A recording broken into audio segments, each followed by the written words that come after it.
It's Parallel Frequencies with Just Blane and Coco and all our freaks out there. What's up, freaks? What's up, Coco? Hey, what's going on? What are you What's new with sipping on you? right there? What are you sipping on? What was that? I'd like to say it's cocoa, but it's coffee. It's a Coffee, mocha all right. coffee. So Mocha kind of like coffee. We could call it Coco, I guess, with an A, Coco because you're mocha. Coco with an O. Yeah. Yeah. What?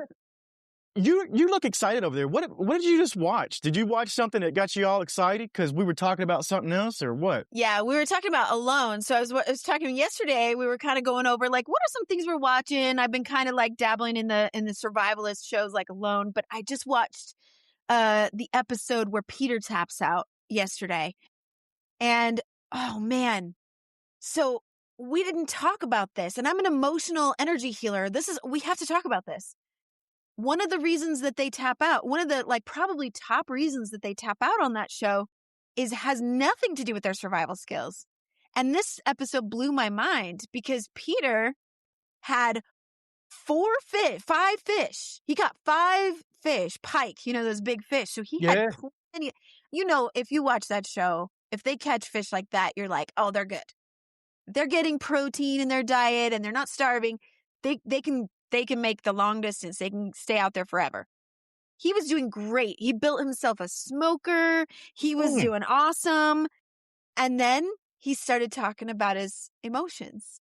And he was like, I don't feel my emotions. And he was talking about his childhood trauma. He was talking about his son and how his son he said, my son is an emotionally honest person. I love that. Love that reframing. Not big feelings or a crybaby or something else, but like honestly, just emotions. And he started to feel guilty about not letting his son really express his emotions because he himself couldn't handle it, couldn't handle big emotions. And then he started saying, my wife has never seen me cry a day, like in all the years we've been married. And then he said, I've cried every day since I've been out here. Wow. And he tapped out. No judgment. I fully support it and fully encourage him. But he was like, I gotta go. I gotta go home.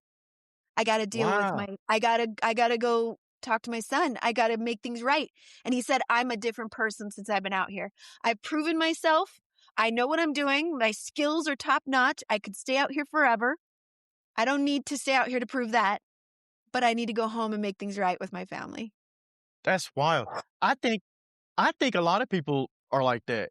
I think nature will break them mentally before it'll break them physically. Yeah. Maybe in a good way. Yeah. Maybe in a good way. Maybe it lets break open the shell and like open you up and say like, who are you? Exactly. And you get to find out who you really are. And it's something that you can't run from when you're out there in the middle of nowhere with nothing around you. So I think it is highlighting. Yeah, that's incredible. That's Alone, you said? Yeah, this is the Arctic Circle, season 11. So that was episode 4, titled Legacy. So for those of you who are following along and want to watch that with me, that was deep. That was deep. And I just said, this is it, you guys. This is why I do the work I do right here. Because you can go out there in the wilderness and you can be great at everything. But if you aren't good here, you're going home. Yeah, absolutely. And if you're into the survival type shows, today's Wednesday. It's Wistful Wednesday. And guess what starts tonight? Survivor 50. Here we go. I can't wait. That's the one I'm hyped up about. You should check it out. You should make this your first year of Survivor. They're bringing back all the greatest players of all time. There's some people who could really play this game. And in the last couple seasons, it kind of fell off and people weren't really playing Survivor anymore. They were more like voting blocks. And it was like, just to get to the next round. But these players they're bringing in were some of the most cutthroat, real players who were playing the game from the beginning. Mm-hmm. They played the game before they even got cast. And I can't wait. It's going to be intense. It's going to be incredible. Survivor 50 seasons. That's insane. That's really insane. We got some sad news out right now. James Vanderbeek has passed away. I just saw. My goodness. Some freak. Varsity Blues. James Vanderbeek has sadly lost his battle with cancer. at the age of, I believe, 47. That's a deep one for us 90s Yes. nostalgia. That's a huge one. That's a huge loss. I saw it everywhere popping up just a little bit ago, and we're going to feel that. That's one of those ones we're going to feel. Yeah. Well, and we didn't recognize, I will just, since we're doing a moratorium of people passing, we didn't mention Catherine O'Hara last week because we were on break. So we didn't get to mention, she and I share a birthday. So she was like my birthday twin. And so just shout out to, we're going to do some tributes. We could do both of them. We could do Dawson's Creek as a Wistful Wednesday. We could do Schitt's Creek. Oh, yeah, there you go. We got 2 creeks. We're going to do the creeks. We got to do creeks. Maybe we do those in the same episode and we focus it on James Van Der Beek and Catherine O'Hara in those TV shows. I think that'd be fun. She's just a legend. And and both of them, that's very sad. I'm very, very sorry for their families who are going to miss them. Yeah, absolutely. Today is Wistful Wednesday, and we're not talking about James Van Der Beek movies or shows or Catherine O'Hara, but we're going to talk about one that not a lot of people really talk about. Like, it's not one that's the most popular. It's not like we picked it because it was a huge classic legendary movie. No. We're talking about A Lifeless Ordinary. And we're not just talking about philosophy. We're talking about the 1997 fever dream directed by Danny Boyle. Ewan McGregor, Cameron Diaz, angels with a quota system, and a kidnapping romance that somehow turns into cosmic therapy. First of all, Coco, only the late 90s could greenlight a romantic comedy where heaven runs like middle management. Yeah. Because Dan Hedaya, who I love, by the way, plays Gabriel. He also was in Cheers. Remember that in Cheers? Carla's ex-husband, right? Nick Tortelli. I loved it. I love seeing him be Gabriel. And really, it does look like a middle management type situation. It's not what you think heaven would be if you believe that type of thing. And in this movie, and in all cases, we will believe in heaven because it doesn't make the movie without it, really. So, you got all this going on, and 2 angels who are played by Holly Hunter and Delroy Lindo. Mm-hmm. They are incredible in this movie. But what a pair, right? Yeah. They got to basically go to Earth, and they need one more successful love story to keep their wings. So that premise alone tells you what kind of movie this is. It's, let's mix crime, romance, absurdity, and theology, because why not? But I like this movie. I didn't remember seeing this movie. I've seen it. And I think I did it when I was on my Danny Boyle kick after seeing Trainspotting, which is basically the same people, same writers. You got John Hodge as the writer of all of this stuff for Danny Boyle. And they've built their own little, let's call it, ecosystem of the Danny Boyle-averse. Maybe not all tied together, but if you watch a movie of Danny Boyle, you're like, oh yeah, I recognize some of this stuff, some of the art, some of the way that it's filmed. All of that's there. Yeah, but the music. I mean, you could tell it's just like a bit of a vibe. I was so into this movie that I had the soundtrack. I have every song on it. I loved. Yeah. That soundtrack is a banger. Yeah. That soundtrack is a banger. I didn't even think about that until you mentioned it. Those are some good songs. And those are all iconic songs that, once again, it touches that nostalgia bone in us to where we're like, oh, yeah, I'm back in the 90s. I'm back in 97, 98. Oh, yeah. That was my high school years right there. So it really took me back and made me feel like that. So I think that the movie is crazy good, but it's crazy and wild on purpose. For anybody out there that forgot, Robert, played by Ewan McGregor, incredible performance, gets fired. In a moment of desperation, he kidnaps his former boss's daughter, Celine, which is Cameron Diaz. Once again, incredible performance. This already sounds like a true crime podcast or something, but then it morphs. Because Cameron Diaz, she's not just a helpless victim. Ewan McGregor, he's not a confident villain. They're both lost, stubborn, chaotic human beings. And the angels, they're nudging, manipulating, orchestrating this whole thing. It's all absurd. It's This whole thing on absurd. paper. It's a little bit dark. It's a little bit, I mean, just to your point, Cameron Diaz playing Celine here is my favorite because um, Celine or Cameron Diaz, I feel like she's not winning a lot of acting awards in my opinion. She's great at what she does, but it's kind of the certain roles that she takes on. And this California spoiled rich girl that you see her playing in this movie is perfect for her. Absolutely Mhm. perfect for her cadence, her way of speaking, her body type, everything that she's got coming to this role. But she has this dark side that I love about her, where she's Yeah. like, you think you've kidnapped me? I'll teach you. I'm the one who's going to cut open my own wrists and let the blood come out and send that off in the ransom letter, you know, just like a total flip it on its lid kind of a thing.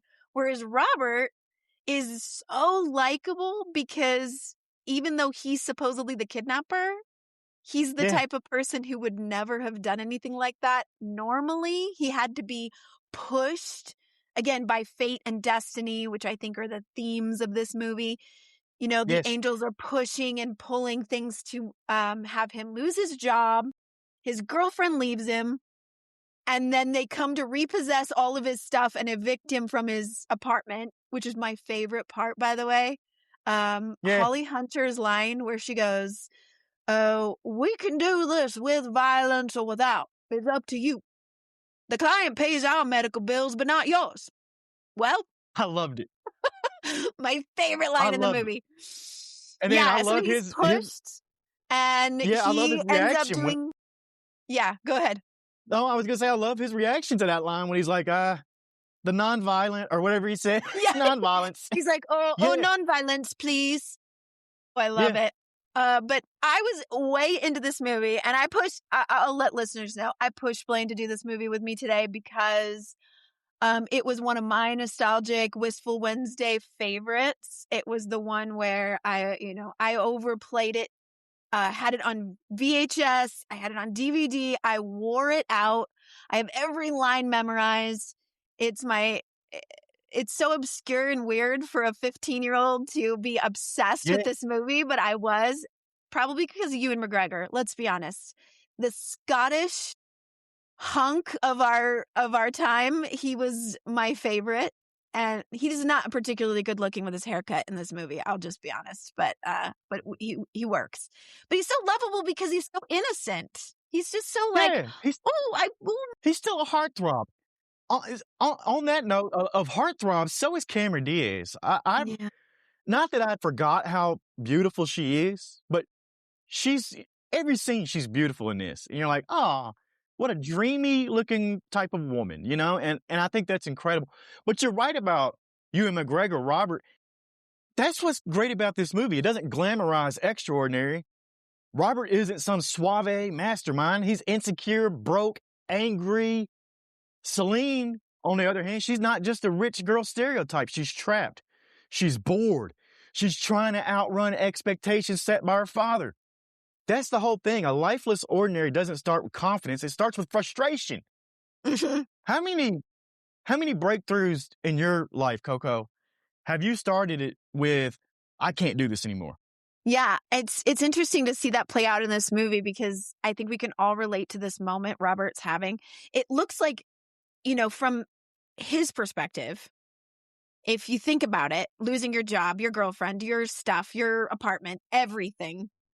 And you kind of, and he's a dreamer. He says it many times in the movie. Mm-hmm. He's like trying to write a novel. He's got all these expectations of life, being wonderful. And it feels like all of it is just going to be impossible. Like he just hit rock bottom. And Yeah. what he doesn't know, what we as the audience knows, is that there is all these other forces at work creating that to push him into a space where all of his dreams are going to come true. Everything he Yep. wants is going to happen for him. He just has to get all this other stuff of his old life out of the way. And the way that I understand energy and magic in the universe, that is sometimes how it works. So in moments when you feel like the most desperate, the most low, you might be able to use this movie as an opportunity to say, well, maybe that's just everything putting itself into place for me to be launched into where I need to be next. Right? Absolutely. I love that. And that's the Angels doings in the movie. That's Holly Hunter, Delroy Lindo. That's O'Reilly and Jackson, I believe that was their names. Mm-hmm. But let's talk about these angels for a second, because they're basically celestial HR. I mean, we need one more successful love story or we're done. But think about it. How many times in life does it feel like something is nudging you? And you just kind of touched on that, not in a mystical way necessarily, but in that quiet, internal way. My wife, Lindsay, she does it all the time. She's like, something's telling me to do this. And she fought it for a while, but now she listens, and it always works out. You know, that voice that says you're capable of more, this isn't it. The angels in the movie represent that push. They don't take away the struggle or the heart or anything. They actually create it. They create it. Yeah. They know that struggle forces growth. And that's where they're trying to get Robert to be. And I love that, because the angels, to me, they look like a metaphor for anybody's life out there. What do you think about that? Yeah, absolutely. I mean, we don't have to believe in the mystical or the angels to know that the universe does work in certain ways. There's quantum science is catching up to all of the explanations of, antimatter and how the universe resonates and all of the empty space between particles. I mean, I could go on, but the point to this is this movie creating this wonderful, like, external influence of these characters that I love how they're represented almost like these bounty hunter, rough types. I mean, she's like like a cigarette in her mouth, and she's like, "What are we doing here, guys?" Like Jackson and O'Malley, and they're he's getting ready to execute him in the woods at one point, and he's like, I don't know if they're in love yet. I don't know if this is working. And she's like, "Jeopardy, Jackson. It always works." Like they're gonna like push these two people to their limits, right? Think about that. When have you felt that way, right? Yeah, absolutely. And what I appreciate is how unpolished the connection is between Robert and Celine. And it's a lot because of these angels, but they do help bring them together. But Robert and Celine, they fight, they misunderstand each other, they project. For a movie, it's not that meet, cute, perfect chemistry, slow clap formula. It's not that at all. It's two flawed people learning how to choose something bigger than their ego. Yeah. That's a life less ordinary. Choosing vulnerability when pride would be easier. And that's what both of these characters do in this movie. The wild part, though, is that they use kidnapping as a catalyst. Because the kidnapping itself is not the story. It's the disruption. It's sometimes life shakes you violently out of a routine. Not literally kidnapping you, but, hopefully. Yeah. But taking you on an unexpected journey, right? Exactly. Metaphorically, you lose your job. A relationship ends. A plan collapses. That's the disruption. That's the doorway. This movie exaggerates it for comedy, but the metaphor is real. Yeah. Real. And you know what I love about Celine and Robert, their relationship is, it's just like you said, they're not two people that would ever, in ordinary circumstances, even give each other the time of day. Celine, for certain, would not have been searching out this guy who works as a janitor in her dad's office building to date him, right? She's like, but when he talks about the ransom and he's going to ask for money, I can't remember the amount he says first, but he's like, "Oh, I was going to ask for 50,000 or something like that," and she's like, "I cannot be seen in polite society if you do not ask for at least $1 million, or I will never," So she's taking over this whole kidnapping. She's like, "Forget about it. We're doing this." And I love the moment when he's like, "Oh, well, maybe this is a good time to tell you about my novel." And she's like, "I don't want to hear about your novel." Yeah. It's not these perfect human beings. It's not this like typical romance where they're like smitten with each other. It's like destiny and fate brought us together, and you saved me. And then when it gets to the poem, the two people trying to Yes. write a poem so that Celine, thinks that he loves her and gets them back together. Robert's the one who's like, I never wrote you a poem.